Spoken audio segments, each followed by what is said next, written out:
On a special bonus episode of the Locked On Giants podcast, we visit with New York Giants fan and New Jersey's own Constantine Maroulis of American Idol fame. That's coming your way next here on the Locked On Giants podcast.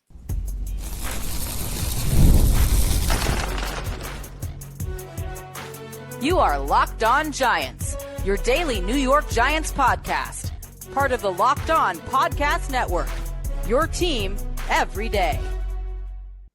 Hello, New York Giant fans, and welcome to a special bonus edition of the Locked On Giants podcast, part of the Locked On Podcast family, your team every day. I'm your host, Patricia Traina, credentialed member of the New York Giants media for Locked On, as well as for New York Giants on SI, which is where you can find all of my written work as well as that of my team. And as always, we welcome on in our Blue Crew community members, our everydayers, our newcomers, and everybody in between. And thank you for spending part of your day with us here on the Locked On Giants podcast. All right, folks, I've been promising you a special bonus edition with a special guest. I've never had this gentleman on before.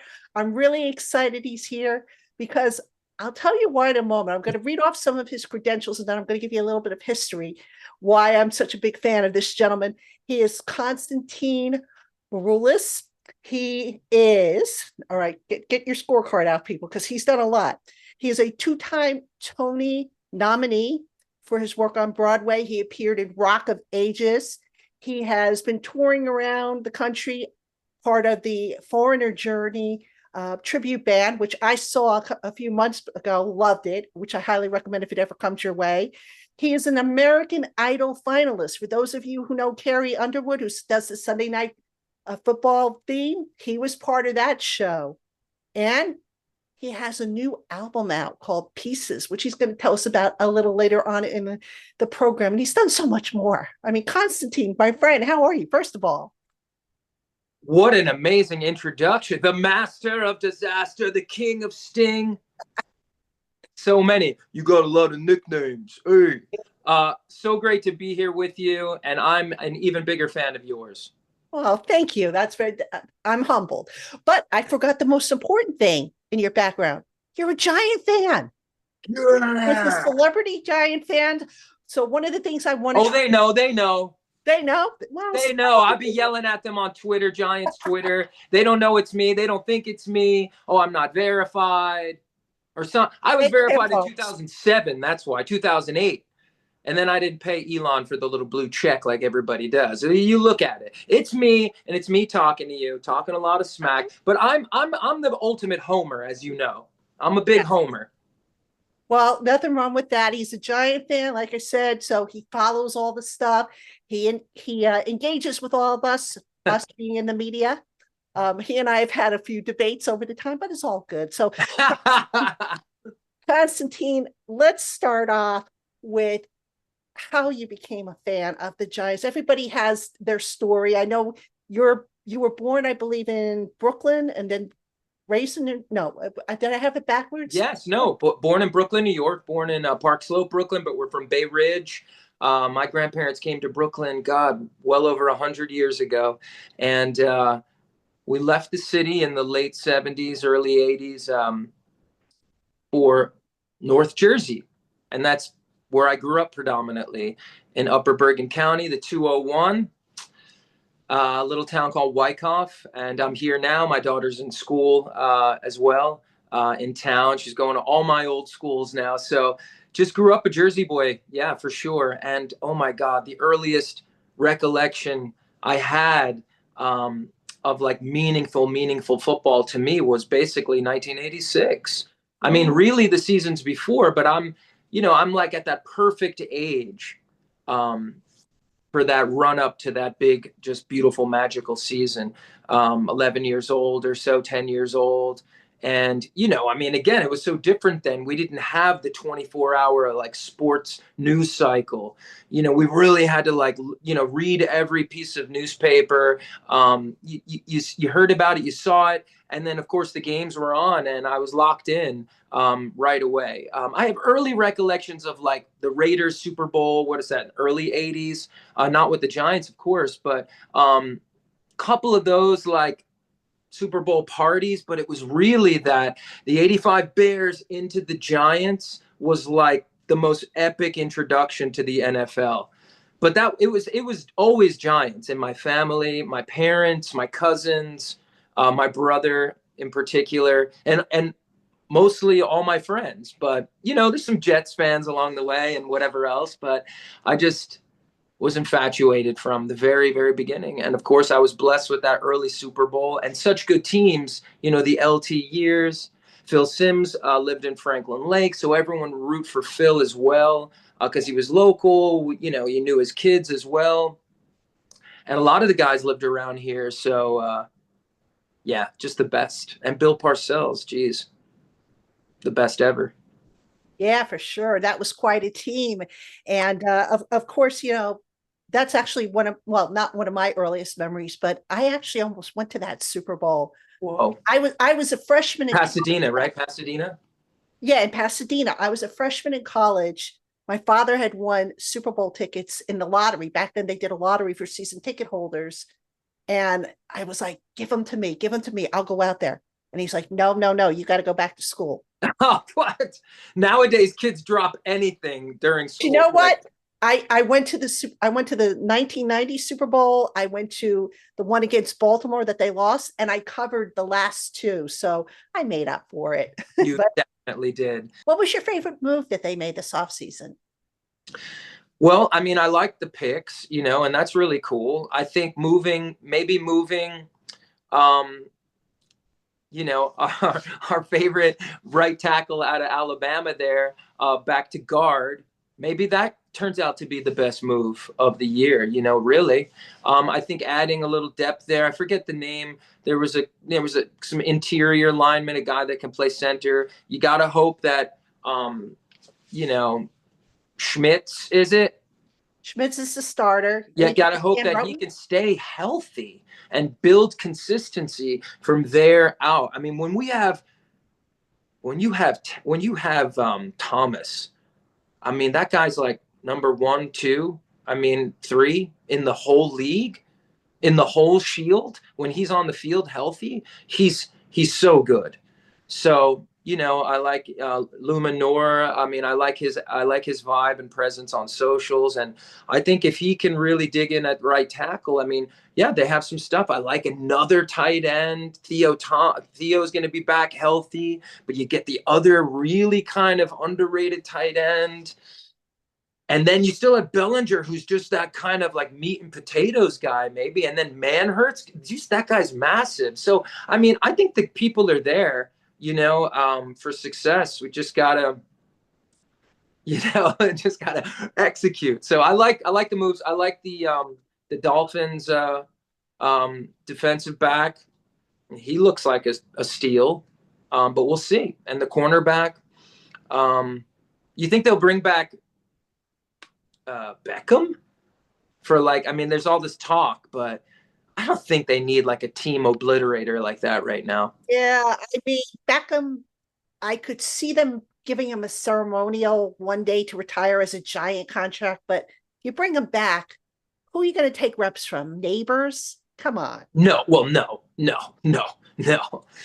He would honestly be like a depth piece at this point that could fight for some looks. I mean, he would honestly be 4th. He would be like wide receiver 4, maybe. I mean, okay, Neighbors, I mean, Slayton is back, and the guys, say what you want, but he's just like consistent, I mean, and like if he can fix those drops finally. I mean, remember we thought he was like wide receiver 1. Boomer Esiason used to be like, Giants got their guy. They also say that about Daniel Jones too. Because you could see the flashes of like, wow, I just love a guy with size, like a quarterback. I love a big guy back there. And Jackson Dart's not as big, but he's pretty big kid. You look at the schedule this team has, they face some pretty tight competition, but what's your feeling about, given the moves that they made, what you know about the team, what's your feeling about the season? Do you think they're going to surprise a few people? I do. It just feels different.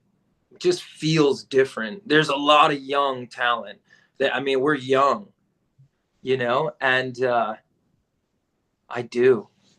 I mean, look, there were some close games last year early, and it was kind of like, okay. I mean, we played the heck out of Washington a couple of games too, and like just gave it away. We didn't have a kicker. I mean, it was just like, what are we doing? Daniel played well, mistake, it was like, but drops, so many drops, I remember. And then it was like, it was just over at that point. After like, the first 8 games, I mean, there were a lot of winnable games in there. From what I remember. I could have dreamt that. I don't know. But they can win 8, 9 games, I think, modestly. And why not surprise people? Why not? Why not be the Lions from a couple of years ago, even when it was like, oh, they're like here to stay? I mean, I don't know. Our talent lines up pretty good. Not Madden, apparently, which I'm pissed about. I'm always pissed about that. And I'm still going to use Daniel Jones. And I'm going to still mess you all up with him. Default Colts and me versus you, you're done. Oh, no extra boop, boop, boop, boop, like charge ups and pay for this guy to run like Bo Jackson or something. No. Default Daniel Jones, Bohemian Idol, you're all done.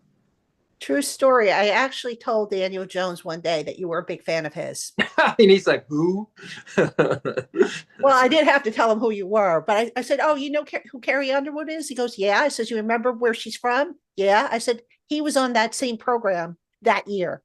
And he thought about it. He goes, oh, yeah, I know who you're talking about. So he knew who you were. It's like, I like that. My friends will really like that because they think it's pathetic that I'm like a big fan of his. I mean, I just, I have like a soft spot for the Duke thing, that there's a lot of Duke families around here and stuff, right? And so there was that. But I just think because everyone beat him down so bad, it's like Aaron Boone. I love Aaron Boone because everyone hates him. He's also Aaron effing Boone, if you remember. So recognize, okay, his entire like family has been in baseball for like 100 years. So, I think he knows more than you and knows when to pull Carlos Rodon after 88 pitches if the guy's sucking wind and maybe susceptible to injury. You don't know what's going on in the bullpen. You know what I mean? In the dugout. Same with Daves. I mean, Daves has a great feel for this team. And I think, yeah, I mean, it's funny, like ego in my business, in your business, but even in Dave's business, you wonder, coach of the year, all of this and that. I did all of this with nothing. I'm going to get slim and trim. Good for him. I think his wife, too, they picked a healthy lifestyle, a change. I mean, I don't know. Maybe there was just a disconnect, but I think the players really like him, and I think he's a really smart guy. Dable's a good guy. I mean, I think so. It feels that way. I mean, I'll tell you. His first year, that year, I caught COVID from my husband that first training camp, and I felt bad because I had just finished a sit down with Joe Shane. And I went out to the field and I wasn't kind of feeling well, but I thought it was the heat. I go home that night and I was like, I feel like I'm getting a cold. So for some reason, I decided to test myself. Boom, I test positive for COVID. I'm like, oh, no, I was just with Joe Shane. I hope I didn't get him sick. So that night I emailed Giants PR and I said, hey, just an FYI, I tested positive for COVID. I was sitting with Joe, just, I didn't know. Let him know. Well, anyhow, Dable found out that I had COVID and he actually called me. Oh. I can't remember if it was the next day or a couple of days later to see how I was doing. Joe texted me. I guess he didn't want to talk to me on the phone. He wanted to know how I was doing. And I'm sitting there going, I'm so sorry. I said, I honestly didn't know. I said, I didn't know my husband had it. I didn't know I had it, and I felt so bad, but thankfully he didn't get sick. Because I would have felt really horrible if he had gotten sick. But so when was that, last year or the year before? No, this was their first year. This was right year. And that's like, yeah, you don't think this far into it that you're going to get sick in the summer. And God, Right. it sucks to be The sick. point, It's so hot outside. That's one of the worst feelings. right. But the point being is, this is the type That, of guys that they are, yeah. Dable, his birthday is not too far off from mine. And I said to him, I remember wishing him a happy birthday. And I said, oh, you're not too far off from where my birthday is. He was born in April. I can't remember the date off the top of my head, but I think he's like 5 days before my birthday. And I said, oh, my birthday is like 5 days later. And he goes, I knew there was a reason why I will too, because we're, I guess, the same astrological sign. Yeah. I consider myself a Taurus. He's an Aries, but so he's done that, and then every year he will text us like right around now. Actually, have a great summer. We'll see you at a training camp. So they do little things like that, which I love that. had before, So I love that. yeah. So I mean, it helps that you're pretty great at your job and you're like a cool person and all that too. But I mean, that's the thing. You give out good vibes, and you're not out for clickbait nonsense and all that. And I know we all got to do what we got to do to try to get stuff read and seen and whatnot, but that's really cool. I mean, look, ownership, I mean, look, the fans were nuts. They say things, the keyboard warriors, but this is fantastic ownership. And like, come on, what are we talking about? The Duke, man. I mean, this is the Maras. The Tishes are amazing. I mean, what they've done in the philanthropic space, well, and the arts and loan is like incredible, and Steve, the movies and all that. But they are so passionate about this game. hey, Giant fans, have you ever decided at the last minute to head to a ball game with friends or family? Maybe it's game day and you suddenly realize you want to be in the stands. That's exactly where Game Time comes in. It's the easiest way to grab last minute tickets without the stress. With the money you save on tickets, you can splurge on food, drinks, merch, or even invite a bigger group to come with you. Game Time makes it all possible. It's fast and it's simple. Prices on the app actually drop the closer you get to the first pitch, and they've got incredible last minute deals, clear seat views, and a lowest price guarantee that takes the worry out of buying. Download the Game Time app, create an account, and use our promo code LOCKEDONNFL to get $20 off your first purchase. Terms apply. Again, download the app, create an account, and redeem promo code LOCKEDONNFL to get $20 off your first purchase. Game Time. Last minute tickets, lowest prices guaranteed. I want to ask you, why do you think why they go and get both quarterbacks? Just insurance? Why Winston and Russell? Because all right, so the quarterback plan originally was to get Matthew Stafford.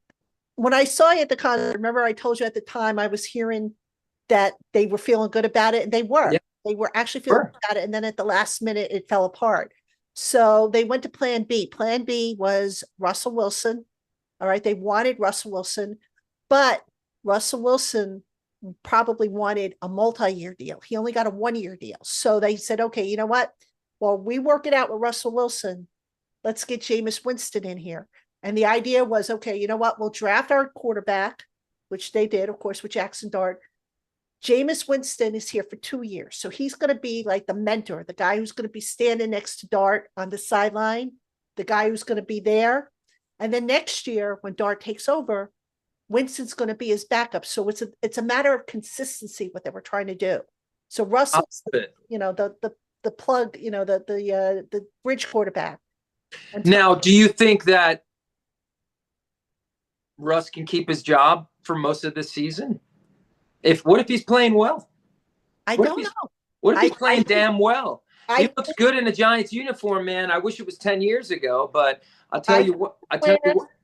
He's the kind of guy, like, he's like Captain America and all that. Like, the Giants love that stuff, and he looks a little out there, but from just stuff I see, I'm like, God, he really is like 5'10", isn't he? And I don't know about that. I mean, I'm 5'8", and when I stand next to him, I feel like I'm taller. Well, you know what though? I mean, he is quite an accomplished guy, and it'll be interesting. Quarterback. would Jackson do the leapfrog over Winston, because they're really I training could see that. Winston to be the real backup. I could see that, and I've made this argument on my show before. I've said that as the third quarterback, Dart will probably be designated the emergency quarterback. And as you know, the emergency quarterback doesn't get into the game unless the two guys in front of him can't play. Well, there's no substitution for live reps. So at some point, you got to say, okay, if he progresses, you say to Winston, okay, you know what? We're going to flip you guys on the depth chart. Don't take it personally, but we want to get this kid some live reps. Yeah. And then you set it up for 2026. So I think I could see that being a possibility. I don't think that Dart is going to start week 1. Like I know some analysts have said. Some people are saying that. Some people are saying that. I don't think that's going to happen. I would be very, very surprised. You'll probably see him in the preseason a lot, but I do not think he's going to start week 1. With the ones, you think he'll get a chance to go out there with the ones for a little I bit? don't think so. I think you've got to. These days, no one even plays. You think Neighbors is going to play all preseason? No, you know what? You want to get some of these guys some reps. I know, but they don't play anymore. I know, but you know and what? What about the Rodgers thing? Was that ever a real thing? Rodgers was never coming here. I never believed that was going to happen. Nor I. And I didn't really believe the Stafford thing either, but no, the Stafford thing was real. It was. I know, but I didn't believe that it would I really couldn't see it. Do you know what I mean? Like sometimes you just can't see it. I'm sure it was real. He's right up their alley, but I think he ultimately kind of used us a little bit, and probably it happens. That happens. But they were really ready to give up for him, man. I mean, they're so funny because it's like, and then no matter what they do, they're getting ripped. They're getting ripped all day. I mean, I'm listening to all the stuff out there. They're getting ripped all day. So no matter what they did, they were going to get ripped. They had to, if they didn't draft a quarterback, they were going to get ripped. They got ripped for the quarterback they did draft, right. And they passed on Dion's kid, who I actually think will maybe be able to play. I don't think he's incredible. I just think that he can go out there and maybe be like a really solid pro. Before we get to what you've been up to, because I know you've been up to a lot and we're going to get to that, I want to ask you, we're going to see you at Giants training camp this year, or maybe at a preseason game or a regular season game? I used to go, it's like, I'm more interested in seeing like practice, to be honest, because I feel like they're actually doing like real work there. The games are fun because it's just like a hang. But I mean, they're not the games, like no one's even playing anymore. It's like touch out there, I go, but it's not like the real thing. And that's okay. Maybe they do play too many spring training games. I used to get really hyped for that. I used to get so hyped for the Pro Bowl. Guys would kill each other. I loved it. It's so funny. Like, I'm so not a violent person, but when it comes to like football and basketball, like when basketball was best was when it was super physical in the 90s. Guys were killing each other. It was great. Basketball kind of sucks now. But yeah, I mean, the game is still violent as ever, but I mean, obviously I like the adjustments for the guys, for the longevity of the player, for the health of the player and his family, but I do want guys to like be going full out, so it's like, it's kind of boring to like watch guys, spring training, but maybe for you, I'll come. Well, if you want to come, license plate guy need to hook me up with some tickets or something. He's got all the ends.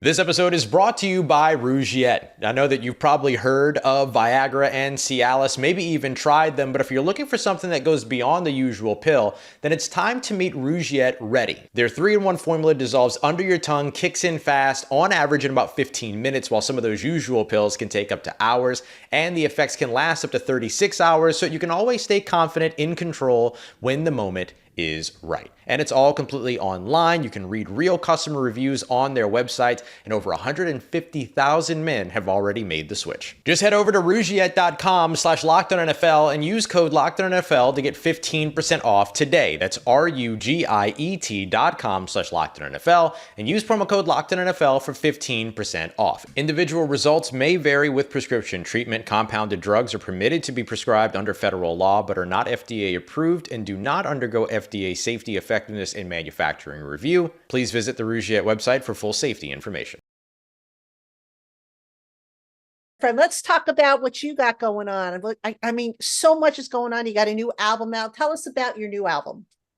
It's been a crazy few years, obviously, since the shutdowns. I wrote a record over the shutdowns, put out a record, Until I'm Wanted, a few years ago, did well, but it was a crazy time. I couldn't go out and really tour it or promote it, but it was a really good time and it was therapeutic, and I needed to get back to writing and working on my own material. So fast forward, I put out a few singles over the last couple of years, and so here we have Pieces, which is available now. My new joint.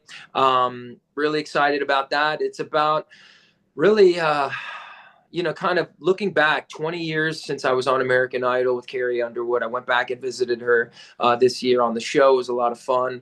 And so much has happened. So many ups, so many downs, picking up the pieces, putting them back together, losing, my folks are both passed on now. Lost my mom last April. So, a lot of that kind of stuff, right? And I put it into this joint, Pieces. Like I said, it's available everywhere, Apple Music, Spotify, wherever you get your songs. Check it out, share it, get into it. It's got part Imagine Dragons, part, I don't know, cool 90s stuff I was into. There's a little sort of fast-tongued kind of rap sort of section in it as well. Little Machine Gun, but really psyched on that. And it's been this sort of love letter of rock and roll, or to rock and roll, for me as well. So been out supporting that, but definitely the shutdowns informed us of so many things. Like, everyone went out and toured at the same time when they could, and a lot of people didn't do well because everyone was out with these high price tickets. So I sort of got hip to creating these tribute bands, and they do really, really well, and hence you came and saw my sold out Carteret Performing Arts Center show when I was back in Jersey playing with my band Foreigner's Journey, aka FJ Tribute, celebrating Foreigner, Journey, all things Rock of Ages, my show from Broadway. We mix in some of the mashups. I tell a few jokes. I sing a few songs. It's a sexy, big rock and roll show that does really well.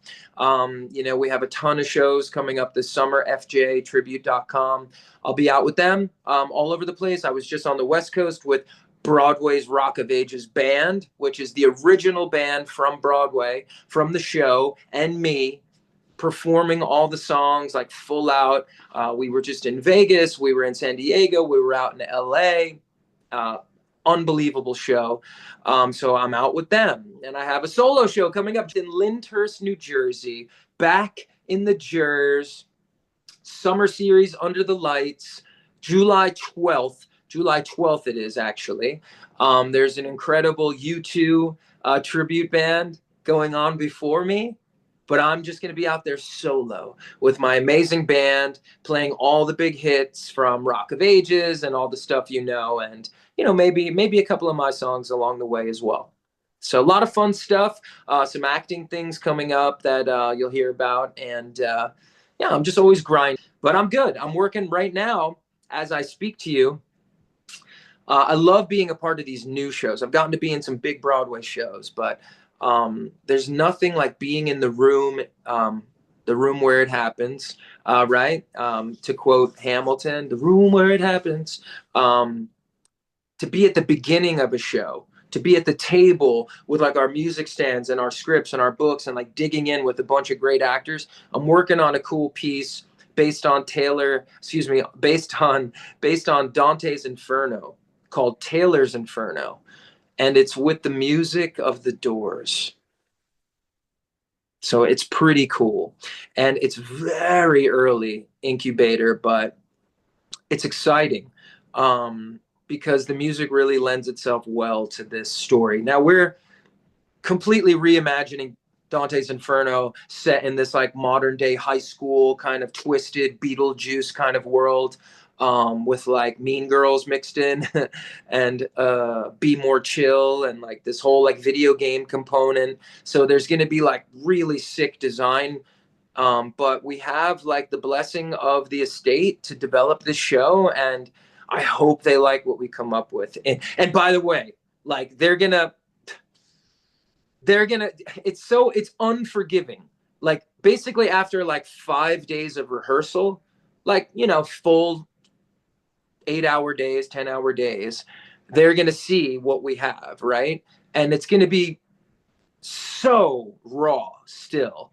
And hopefully they'll give us the, you know, the go ahead to be like, yes, go, keep going. Because I'm stoked and it's a great part for me.